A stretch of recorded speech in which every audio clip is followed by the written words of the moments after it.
اس کا 5واں باب اور اس کی 30 آیت مقدس متی کی معرفت لکھی گئی انجیل جدید، اس کا 5واں باب اور 30 آیت۔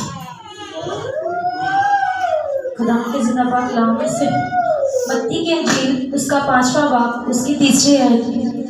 مبارک ہے وہ جو دل کے غریب ہیں، کیونکہ آسمان کی بادشاہی انہی کی ہے۔ آمین۔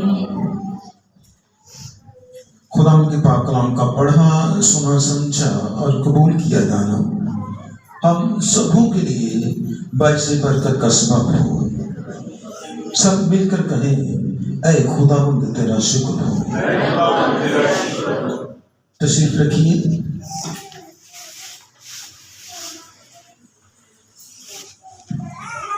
ہم سب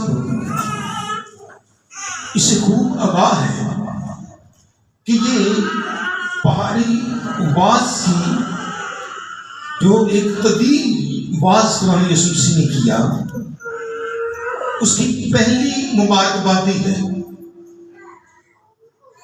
انہوں نے جب دنیا کو دیکھا تب انہوں نے یہ آسمانی باتیں ہمارے سامنے رکھی، یہ دنیاوی باتیں نہیں تھیں۔ وہ جلد ہی بھاپ گئے تھے کہ کن کن چیزوں کی اس دنیا میں کمی ہے۔ کیا ایسا ہو کہ یہ دنیا آسمان کی بادشاہی کے لائق ٹھہرے؟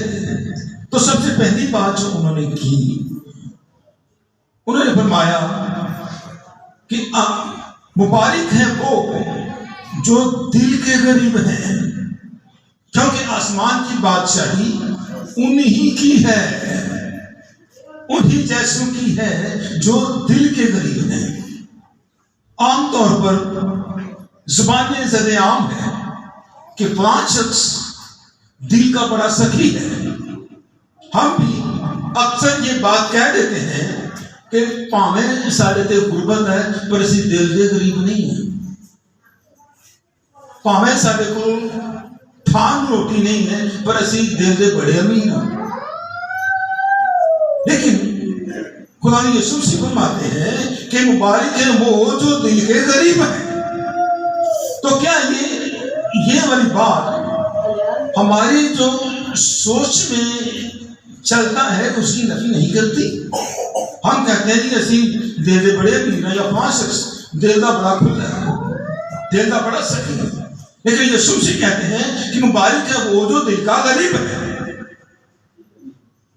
تو کون ہے دل کے غریب؟ یا کن کی طرف یسوع نے اشارہ کیا؟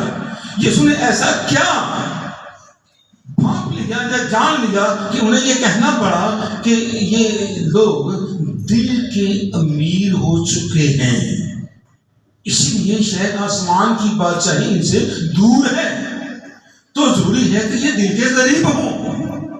اس لیے انہیں یہ فرمانا پڑا یا کہنا پڑا کہ مبارک ہیں وہ جو دل کے غریب ہیں۔ تو کیا ہے دل کی غربت؟ کون ہے دل کے غریب؟ تھوڑا سا آج ہم اس کو سیکھیں گے، اس کو جانیں گے کہ یسوع مسیح کا ایسی مبارکبادی جو پہلی مبارکبادی ہی انہوں نے سامنے رکھی، اس کا اصل میں مطلب کیا تھا؟ ایسے کون سے وہ لوگ تھے یا کون سے وہ لوگ ہوں گے جو اصل میں دل کے غریب ہوں گے اور آسمان کی بادشاہی کے وہ وارث ٹھہریں گے؟ انہی کو ہم بنیں۔ ہم سب جانتے ہیں کہ اس سے پہلے کہ آدم کو تخلیق کیا گیا، اس پوری کائنات کو اس کے لیے پہلے ہی سے بنا کر رکھ دیا گیا۔ آدم چھٹے دن جا کے بنایا گیا، اس سے پہلے اس کے لیے یہ پورا جہان تخلیق کیا گیا۔ یہ خوبصورت وادیاں، یہ جھیلیں، یہ پہاڑ، یہ خوبصورت پھل اور پھلوں سے لدے ہوئے باغات، یعنی عدن، سب کچھ آدم کی تخلیق سے پہلے ہی خدا نے تشکیل دے دیا، اس کا وجود میں اس کو لے آیا۔ یعنی اس سے پہلے کہ آدم اس جہان میں آتا یا اس کو تخلیق کیا جاتا، اس کی ضرورت کی ہر ایک چیز اس سے پہلے پرووائڈ یا مہیا کر دی گئی، کیونکہ خدا جو دلوں اور گردوں کو جانچنے والا ہے وہ جانتا تھا کہ انسان جو اس دنیا میں بنانے کو ہوں انہیں ان چیزوں کی ضرورت رہے گی، تو وہ سب چیزیں پہلے سے پرووائڈ کر دی گئی۔ آج آدم جب تخلیق کیا گیا تو ہر ایک چیز اس کی آنکھوں کے سامنے تھی، وہ ساری دلکشی اس کی آنکھوں کے سامنے تھی، وہ خوبصورت باغات پھلوں سے لدے ہوئے اس کی آنکھوں کے سامنے تھے، وہ ساری پھیروں پر ہزاروں بلکہ لاکھوں آشیشیں، ہر وہ چیز جس کی کبھی بھی انسان کو ضرورت پڑ سکتی ہے وہ اس کے لیے مہیا کر دیں گے۔ پھر بعد میں جا کر کے آدم کو تخلیق کیا گیا۔ ہم یوں اس کو سمجھ سکتے ہیں کہ انسان ان ہزاروں نعمتوں کے بیچ میں ایک گھرا ہوا انسان، گھیرا ہوا، چاروں طرف اس کی برکتیں ہیں، اس کی ضرورت کی ہر چیز اس کے سامنے ہے، اس کی بھوک اور پیاس کی ہر ایک چیز اس کے سامنے ہے، کوئی اس کی زندگی میں کمی یا گھاٹا نہیں ہے، سب کچھ پرووائڈ کر دیا گیا ہے۔ پھر جا کے اس کو تخلیق کیا گیا ہے، سب کچھ اس کے چوکٹ ہے، لیکن اس کے دل کی گہرائی میں، دل کے اندر خدا نے ایک خاص جگہ اپنے لیے رکھ چھوڑی،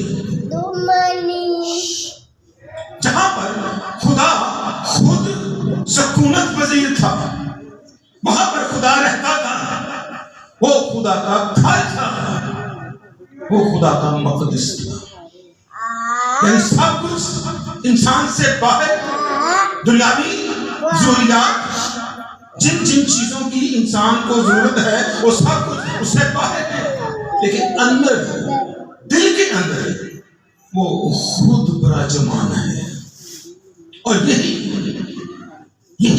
وہ بات آج ہم سیکھیں گے کہ ایسا ہوا کیا، خدا نے ایک ہی حکم صادر فرمایا کہ باغ کا ہر ایک درخت کا پھل تو بے روک ٹوک کھا سکتا ہے، لیکن ایک درخت جو باغ کے بیچ میں ہے اسے ہرگز نہ کھانا، بلکہ جس روز تم نے اسے کھایا تو مرا۔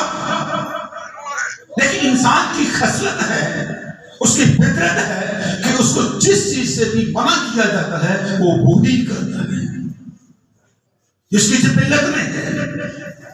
اور ایسا ہوا کہ جلد ہی وہ آدم، وہ پہلا انسان، وہ نافرمانی کر بیٹھا، جس بات سے منع کیا گیا تھا اس نے وہی کر دیا۔ جیسے ہی وہ نافرمانی کا مرتکب ہوا تو وہ ساری برکات، وہ ساری نعمتیں، وہ لاکھوں پھل اور پھول، وہ آسمانی پرندے، وہ جنگلی درندے، وہ سارے چرندے اس کے لیے، اس کی روح کے لیے ہلاکت کا سبب بن گئے۔ سب کچھ یکسر بدل گیا، وہ برکات جو اس کے لیے خوشی اور تسلی اور اطمینان اور بقا کا سبب تھی، اس کی شادمانی تھی، وہ اس کی روح کی ہلاکت کا سبب بن گئی۔ اس پر بھی اس کی بربادی کے لیے رکھ دی گئی، یا وہ بدل گئی، بربادی کے لیے بدل دی گئی۔